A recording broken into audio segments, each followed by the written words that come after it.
Hi, Sean. Welcome to Jeff's Marketing Academy. So it's the first episode, actually. Really glad to have you here. And there are a lot of solo episodes, but as a guest oriented, you are the first guy to be here.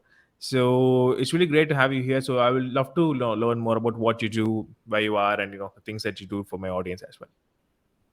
Thank you, man. I appreciate it. Yeah. So essentially, I'm from Philadelphia, Fighting City, of brotherly love. We have a marketing agency here called Momentum, and I run the content side of the business. So there's three partners in the entire company.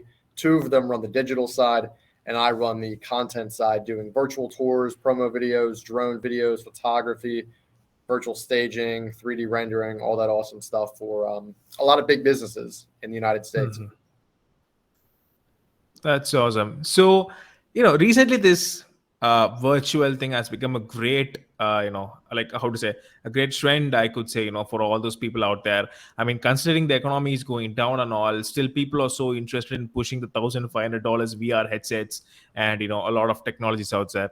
But how do you think this would proceed? I mean, because before going to the context, I think the people should understand whether this will be worth listening to in 2023 or 2020, at the middle of 2023, anytime they're listening to this. So how do you think this will proceed in this future, this VR stuff? Yeah, I mean, I only think it's going to get stronger, right? It's very ironic, Jeff, because I'm right now not that big a believer in the metaverse and like all the technology and stuff that comes with it.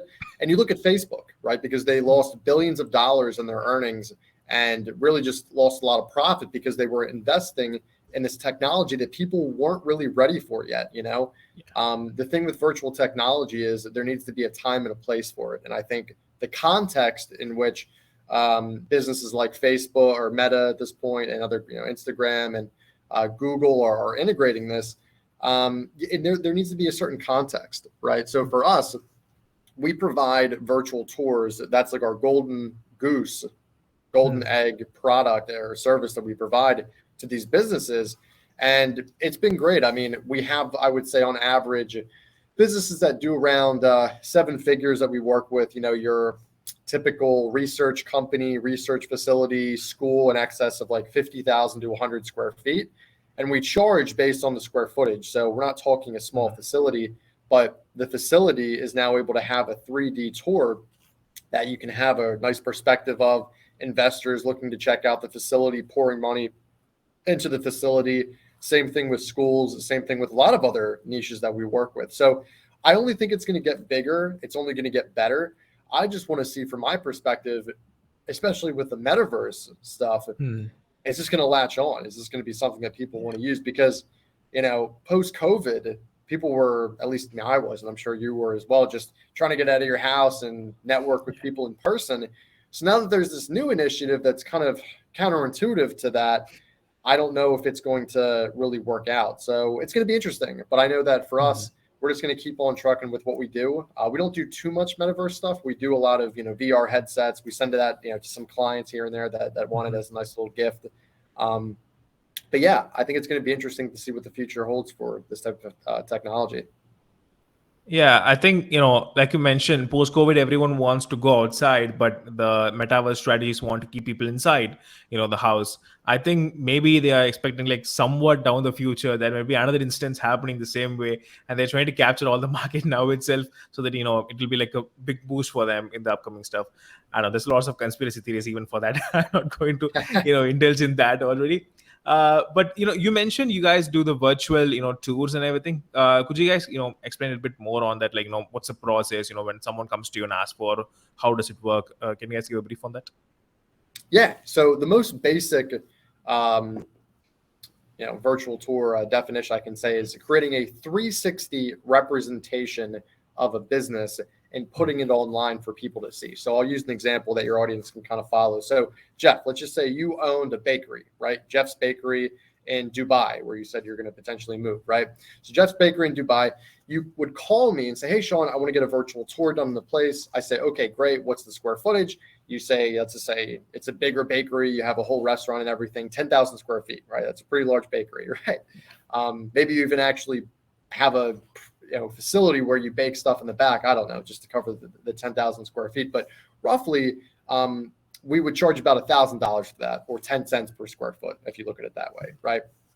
And then from there, we would essentially have the virtual tour be shot within an hour of us being there. So we would take a 360 camera, we would just do the capturing and shooting. It would take only an hour. Post-production for something of that size, Jeff, would probably range from 2 to 3 business days.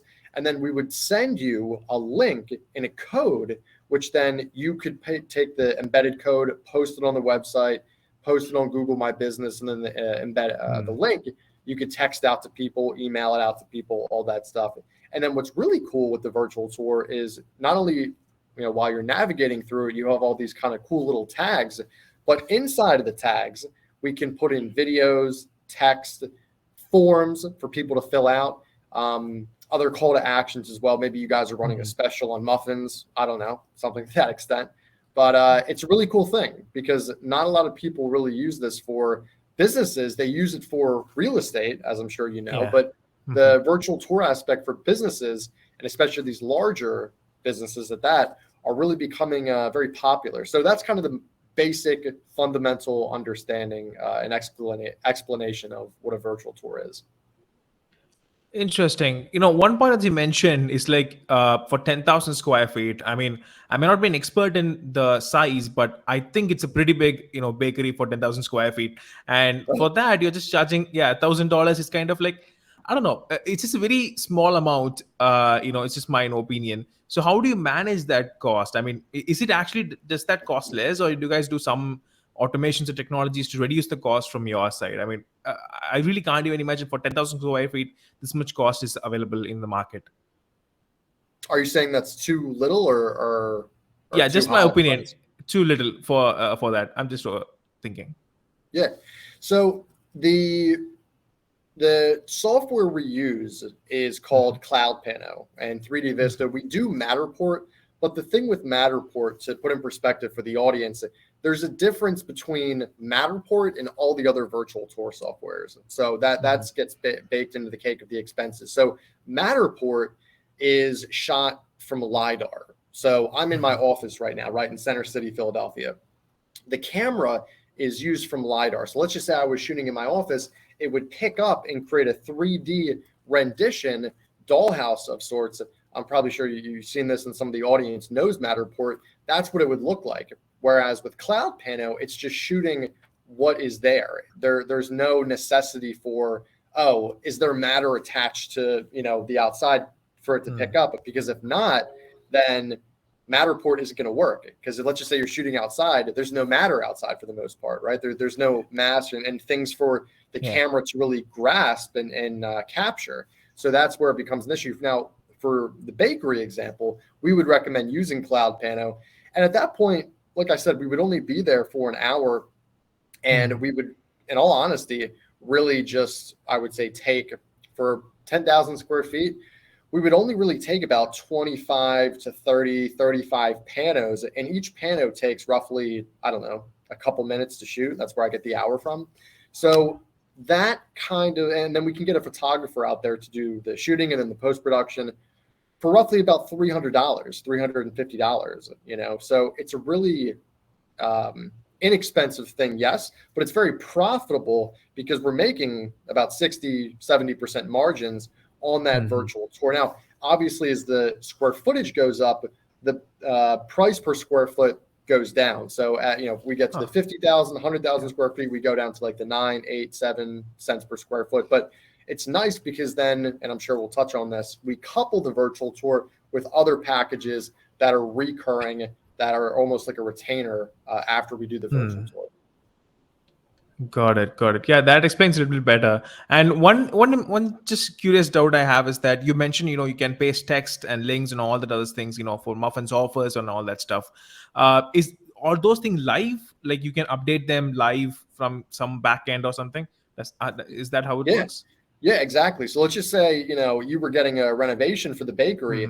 We shoot it, and then you're like, oh, Sean, can we have a new virtual tour after the renovation's done? Absolutely. So let's just say 6 months down the line, you have a new space that you didn't capture in the original tour. We'll keep the tour the exact same, but then we'll just add on with all the new 360 panos that we take, put that in the virtual tour, and now it's going to show the full virtual tour with the 10,000 square feet plus the other renovations that you made 6 months ago. Got it. Got it. Got it. Yeah, that makes pretty sense because I think a lot of people are lacking. I mean, with the metaverse and everything, I think people want this live interactions. I mean, what is happening inside the place without even going there or something. And yeah, I think that would really, really be a great stuff. So, just one curious thing. I mean, what do you think are the major industries that you guys are focusing on right now? Like, I think right now you have a lot of major clients, like some automotive companies were also there in the page that I saw. But what is your major focus? I mean, the profitable areas that people can focus on in this industry. We do every type of niche. Now, as I grow in my entrepreneurial journey, I've learned that you need to niche down. And I think the niche in 2023 that we're really going to focus on, that we have had a proven track record of success and profitability on, is schools and universities.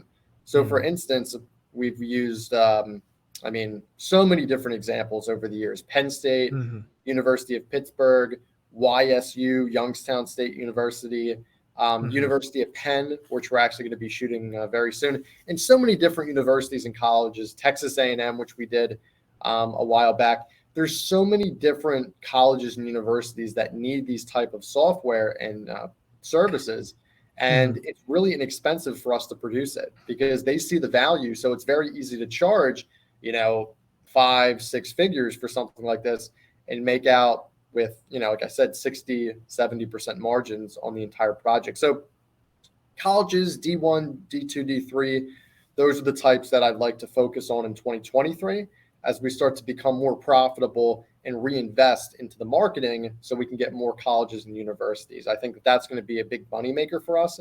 And to be honest, I love real estate.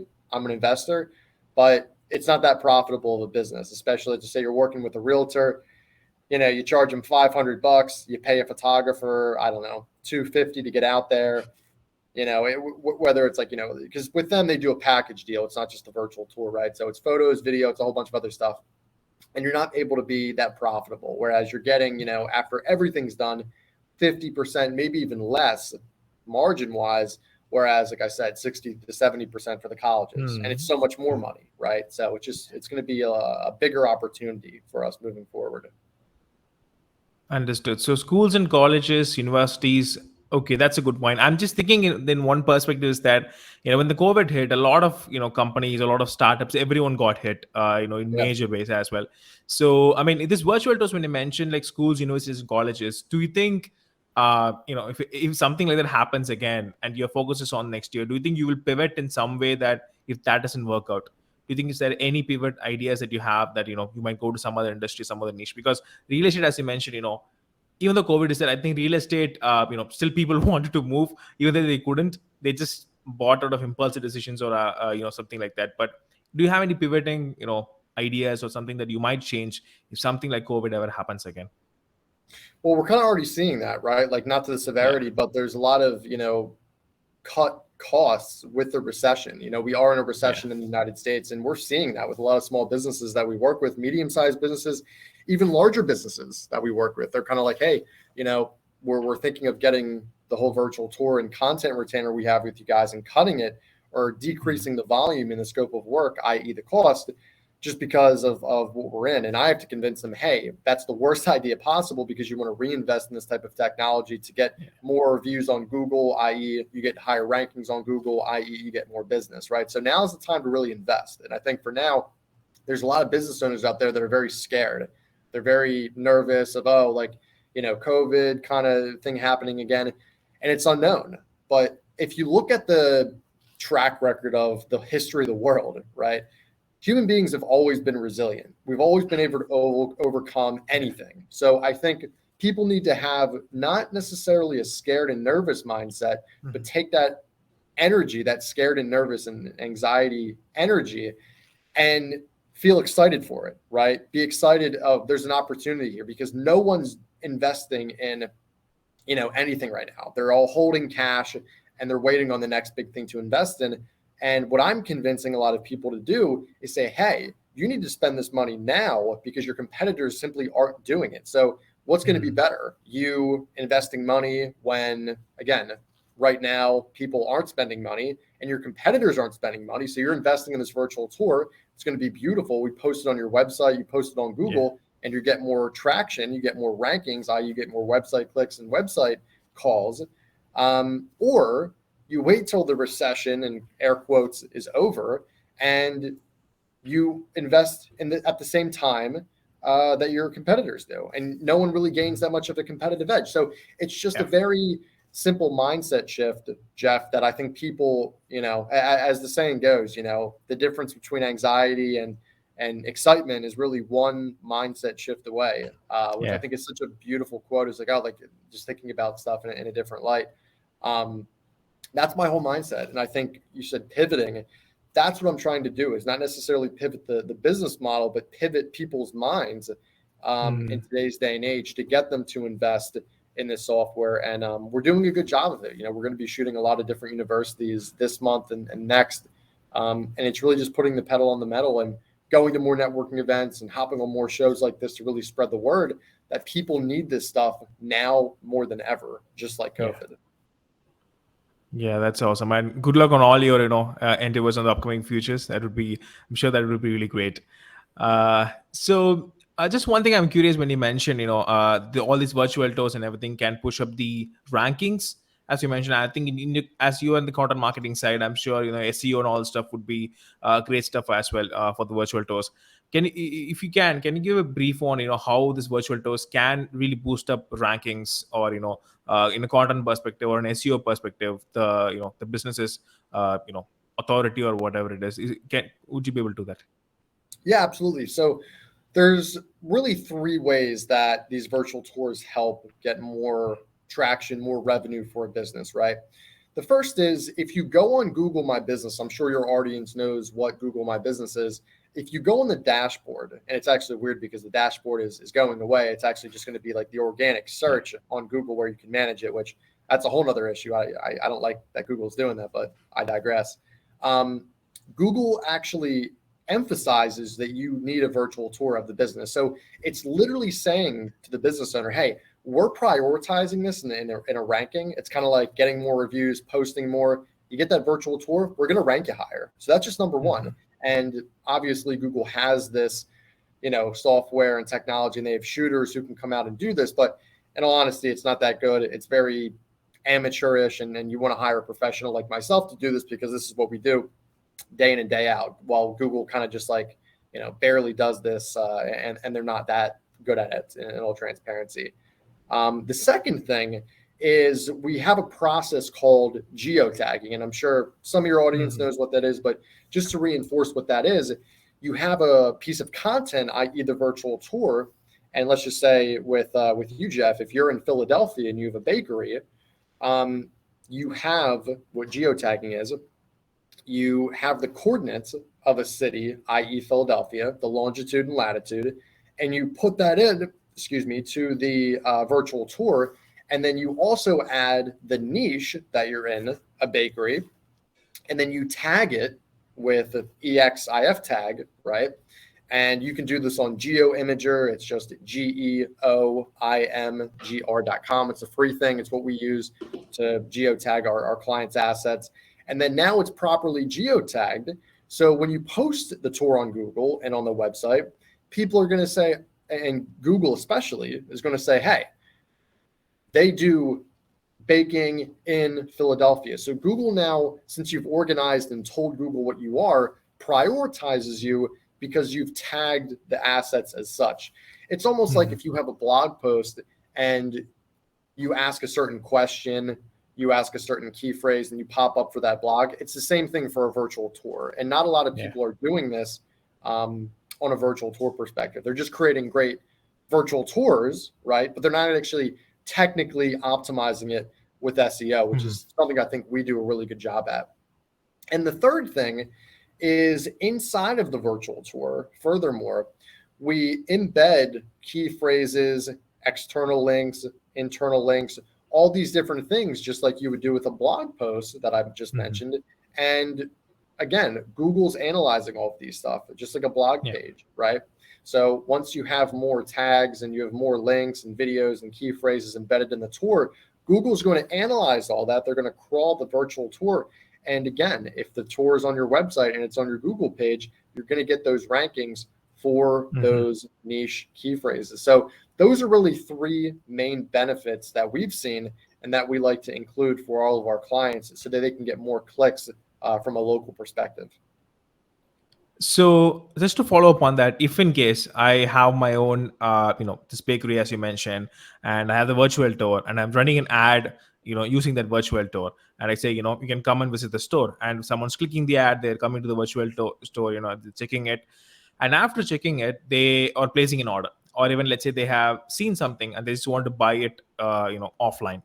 So would we be able to track those people that a footfall conversion, an attribution has been happened, like this? Would we be able to track using that, using virtual tours? Absolutely. So a lot of the softwares that we use, Jeff, are integrated with Google Analytics. So you can understand, okay, not only can we cookie and get remarketing to these people, but like you said, we have a new ad, i.e. the virtual tour. We have new creative that no one's doing. So, yeah. And it's funny that you mentioned a virtual tour, like actually advertising that, whether you meant it or not. I'm emphasizing to people, just say, hey, use the virtual tour as an ad, right? Because it's really cool. It's really unique. Yeah. No one's doing it, and it's going to look great for the business. But yeah, to your point, we're able to track everything. I would recommend, if you already have a virtual tour, not just, have the link from the Google or Facebook or Instagram ad go directly to the virtual tour link itself. Create a landing page on your website specifically for the virtual tour. This way you're actually able to get more info, get more data of, okay, what's the bounce rate? Are people staying for X amount of time? Why are they staying? Why are they leaving? And you just have a good perspective of what is going on at the end of the day. Got it. I think, yeah, that's where, a lot of power lies in, because, being a content manager myself, the only thing I saw lacking was the tracking. I mean, even though it may rhymes, because the tracking part has been like, so, it's been so lacking, because, we do a lot of content, and then, whether we are tracking that or not, what's the issue, what we need to face, like those things are really lacked. So yeah, I think it's really good that we have the power to track everything in this virtual tours. So, just to get a perspective, for the audience, I mean, you already mentioned this, but I just want to give a broader perspective on it. What is the major difference between this virtual tours and this Google Street View? Because, I mean, Google Street View is basically like some picture has been taken online, and, it's taken years or, after that, because a lot of people have literally went into a wall, using the Google Maps and stuff. But, I mean, what is the major difference between these two? I mean, the virtual tours and the Google Street Views and everything. So the Street View is its own software. So let's just say that I create a Matterport tour, a Cloud Pinot tour, 3D Vista, whatever software we use. Once we post it to Google, it's now integrated with the software. So however it looks before, it's going to take the form of a Google Street View tour. And it's really clunky. The images might look nice, but you don't have tags.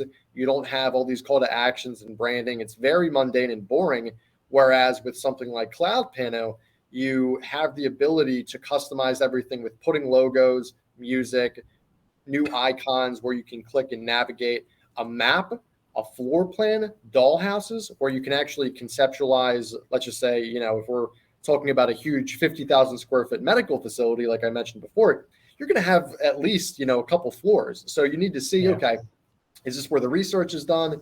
These are the scientists where they take the research and all the findings and do experiments. So all of that data is very, very important for the user, because if they don't have that and they just have like a one-click virtual tour, they don't know where they are. They don't know where they, not only where they are, but they don't know, really anything about the inside of the property. So that's why it's so important, Jeff, and for all of the people who are interested in getting virtual tours done, if you're a virtual tour provider, you need to understand the user and what they're actually trying to get out of it. Because if you can understand that, you're going to realize very quickly that the more information that you can put in that's, pertaining to the business with tags and branding and call to actions and all that stuff, the better off you are to get lower bounce rates, higher time spent on the tour, and increased conversions. So that's the main difference between a crappy Google Street View tour where they'll even shoot it with people. Yeah. And you know what I mean? It's crazy. Versus the tours that we would shoot with, for instance, where it's very professional. We obviously brand it out and make sure that it's very customized to the specific business. And we don't shoot any people with it. It's all vacant. So no worries there. Awesome. Great. That's really a great definition, a difference on that. So I just always ask this one out of the box question. So is it morning or evening there? What's the time? It's 12:30, as you can see from the lighting panel. I'm getting a tan right now, so it's nice. I would turn let me see if I can turn this around really quickly. But sure. I'm in Center City, Philly, as you can see. So there's like if your audience can see or not, but you have we're literally on Market Street, so it's like the financial city center of Philadelphia. So you have the one way that goes all the way down to Rittenhouse Square where all the fancy restaurants are. And this is kind of like the financial district of Philadelphia. So a lot of big, office buildings, apartment buildings. It's right where I want to be at, right where all the chaos happens. I mean, for the view itself, I mean, it will be really awesome to be there, right? Yeah, for sure. Awesome. So the out of the box question I always ask my guests is that, so since it's afternoon, I'll ask this in a different way. Who was actually the last person that made you smile yesterday? Sorry, can you repeat that? Yeah. So who was the last person that made you smile yesterday? Made me smile. Oh my gosh. I think my mom, honestly, because she unfortunately, talking about COVID, she actually just she tested positive for it. And sorry. I sent her, it's fine. She's an athlete. She's as healthy as a horse. She'll be fine. Knock on wood, thank God. But I sent her like a big, what do you call it? Like Uber, Instacart order with like nose strips and all this, congestion stuff and honey and food and soup and all that stuff. And she called me after, and she's such a kind woman. And, just the stuff she was saying is like, telling like how proud she is of me and my brother Ryan, of how we're crushing it. And, just for her to really call me and say that, she does that a lot, but even when she was, she was saying, oh, how thoughtful you are, all this kind of stuff.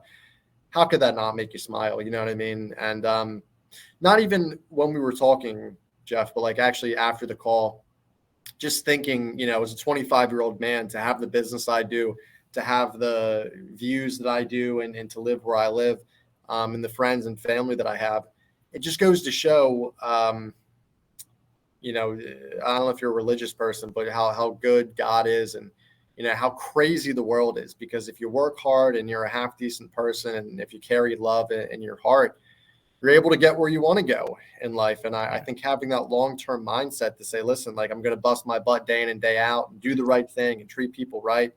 That's really where it comes down to really good things. And I think a lot of people nowadays, they just want to take a shortcut. They don't want to put in the hard work and, buy social media followers and all this stuff. And it's an interesting time, but my mom, that was the last time I smiled yesterday.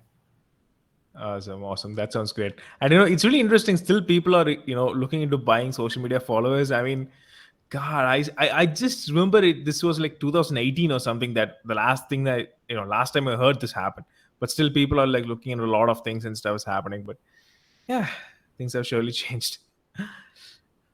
Awesome. Yeah, I mean, I've done it before for my personal page and for my business's pages, and it's not worth it because not only is there there's just such an obvious understanding of what you did. It's just like, how are we gonna like, it's just not the right way to do things. It's like you're skipping around, and it's pretty much like running a marathon and you didn't train at all, and you started, and you're on maybe like the second or third mile, and then you take a shortcut and you walk 5 minutes and you're already at like the 20th mile. It doesn't work that way. You're very obviously cheating the game, and you're better off just making good content and creating that skill, because the skill is what people really need and what they're going to pay for. It's not buying a following. So I think it's a very short-term minded thing. And now I'm really focused on creating legitimate content and organic content for the business that's going to, hope to inspire people to do the same at the end of the day.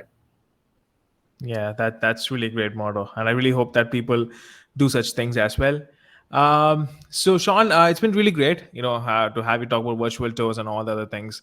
Yeah. Since we are nearing the last end of the session, I think it would be really great if people can hear where to find you guys, your services, and what's the best place to contact you. If you could mention that, that would also be great. Yeah, for sure. So the best way to get in touch with me and my business is going to momentumvirtualtours.com. That's momentumvirtualtours.com. You can just simply Google Momentum 360, Momentum 360, and you'll be able to check out me, my business partners, all the cool stuff we're doing. And if you need a virtual tour quote, hit us up. I'd love to help you out. We service 50 states in all 15 countries, including India. So anyone who's has an Indian business will be able to help with that as well. So that's how you can get a hold of me. Awesome. So, guys, I'll link everything in the description below. You can definitely go and check them out. And so, Sean, thanks so much. And just one final thing. Now, table's turn. Do you have anything to ask me? Any questions? Yeah, man. How can I help you? How can I help support the show? Sure. So, I mean, I think you guys put something like, the collaboration is happening on a website or somewhere, anywhere is fine. If you could just share it, it'd also be great. So, this is the Jeff's Marketing Academy. I mainly focusing on the Web3. To be honest, this is my recording after 9 months. I don't know whether I did a great job on it, but yeah, it's actually, I took a long break with my job and stuff. Then yeah, I'm starting it again. So yeah, thanks for being the first guest. And if you just share it on your side, it will be really great. That's the least I can I'm asking for. You got it, my man. Done. Awesome. So guys, thanks so much for listening. Until then, it's Jeffrey signing off. We'll see you guys later.